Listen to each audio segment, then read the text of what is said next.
A Bíblia toda, verso a verso. O primeiro capítulo já foi.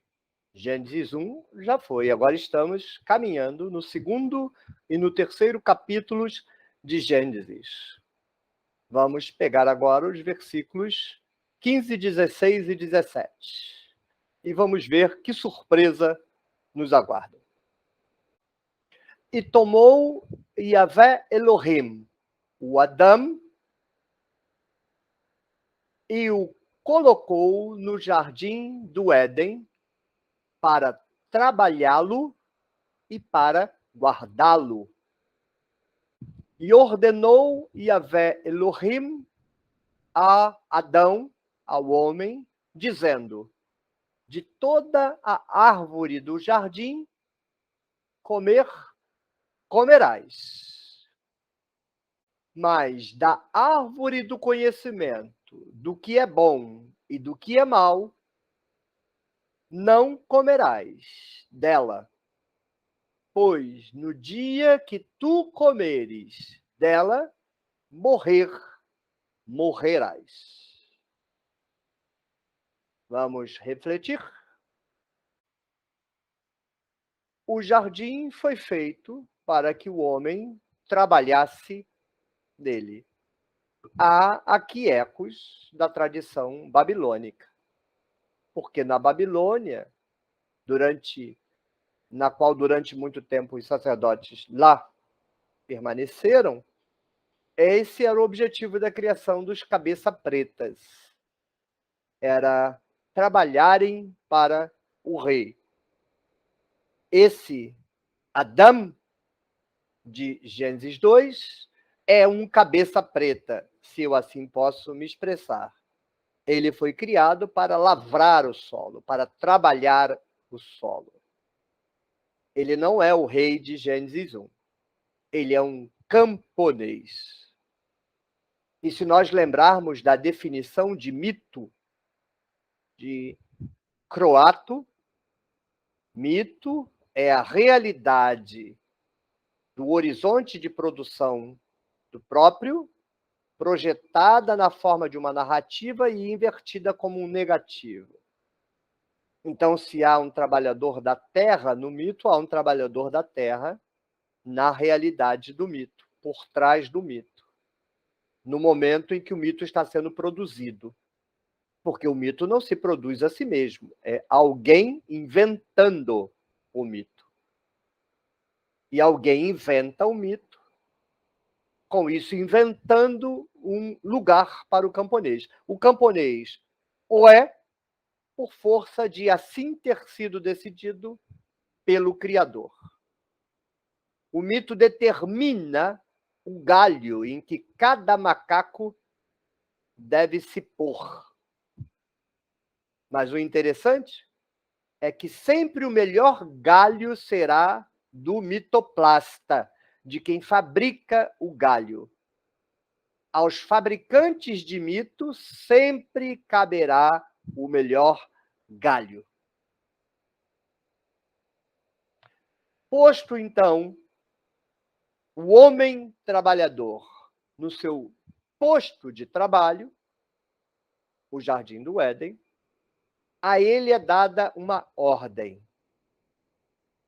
Coma de qualquer árvore do jardim, mas não coma da árvore do conhecimento do que é bom e do que é ruim. Não, as Bíblias traduzem árvore do conhecimento do bem e do mal. Bem e mal são duas traduções ruins de Tov Verá. Porque Tov é bom, ou bens, propriedades, e Ra é desgraça, uma coisa ruim. O mal com U e não com L. O hebraico não é uma língua filosófica, não é uma língua como a grega, preocupada com a essência das coisas. É uma língua prática, preocupada com a descrição das coisas. E uma coisa má é uma coisa má. Uma coisa boa é uma coisa boa. Você escolhe as coisas boas, você rechaça as coisas más. Mas quem está fabricando esse mito, quem está inventando esse mito, parte do pressuposto que não agrada à divindade que Adão escolha ele mesmo o que seja bom e o que seja ruim. Adão é pensado como uma criança? Uma criança não tem condições de escolher, de saber o que é bom e o que é ruim. Mas Adão não é uma criança. Adão é criado adulto. Mas por que se espera dele um comportamento infantil? Porque ele é um religioso. Adão é o camponês religioso. O camponês que crê. O camponês que acredita. O camponês que tem fé. O camponês que deve obedecer a Deus. O camponês é um religioso. E sendo religioso, é uma criança. Porque você não deve se chocar com o que eu vou dizer. E caso se ofenda, é de novo uma atitude de criança. Mas espera-se de todo religioso uma atitude infantil, de obediência. Ele não deve pretender saber ele mesmo o caminho que deve trilhar. Ele deve pedir aos deuses, a Papai do Céu, a Jesus Cristo, ao Espírito Santo, que diga a ele, religioso infantil, o que ele pode e o que ele não pode fazer. Você esperava, religioso, fazer 18 anos para chegar à maioridade. Eu tenho uma má notícia para você. Você é religioso? Permanece menor de idade. Não tem direito a fazer o que você acha que é bom. Você tem que fazer o que os deuses acham que é bom. Você não pode se privar de fazer o que você acha que é ruim. Você não pode fazer o que os deuses acham que é ruim. Ouvindo assim, parece muito boa essa situação. Afinal, os deuses são os deuses. Fazer o que os deuses querem deve ser bom. E não fazer o que os deuses querem que eu não faça também deve ser bom. Mas qual é a pegadinha? É porque não há deuses. Não há vontade divina de nenhuma espécie. Todas as vontades divinas apresentadas pelos representantes do divino são inventadas pelos representantes dos divinos, como este texto que é inventado pelo narrador. O que significa nesse texto dizer que Adão não pode comer da árvore do conhecimento do que é bom e do que é ruim? Significa que ele não pode pretender decidir o que é bom e ruim para ele. No mito, e as crianças religiosas todas acreditam nos mitos, por isso são crianças. No mito, essas crianças religiosas, essas crianças recém-nascidas, devem obedecer a Deus. Na vida real, elas obedecem aos que controlam Deus, aos sacerdotes, aos profetas, aos xamãs, aos magos, aos pais de santo, aos monges, às freiras, aos pastores, às pastoras. Obedecer aos deuses é obedecer aos homens que se passam por representantes dos deuses. E como não há deuses, são homens que se passam. E mais nada. E a narrativa diz mais. Diz que o homem está sob uma severa condição.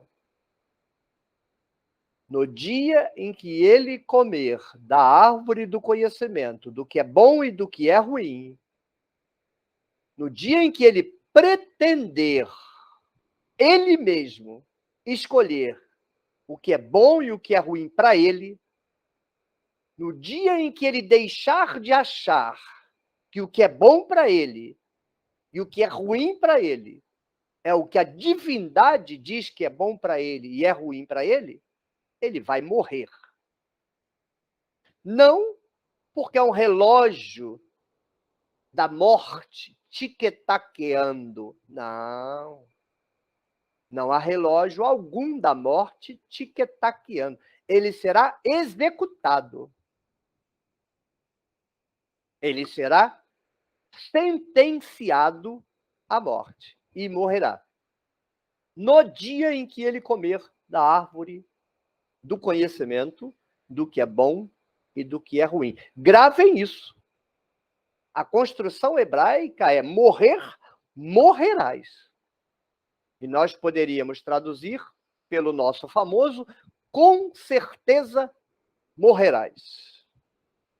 E espere, porque você verá que no dia em que Adão e Eva comeram do fruto, houve morte, houve sangue, houve derramamento de sangue.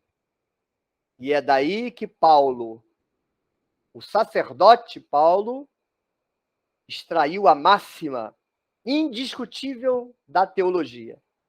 Sem derramamento de sangue, não se cobrem os pecados. Por quê? Adão e Eva não morreu? No dia em que comeram da árvore, Adão e Eva não morreram? Você tem certeza do que você está me dizendo? Corrijamos.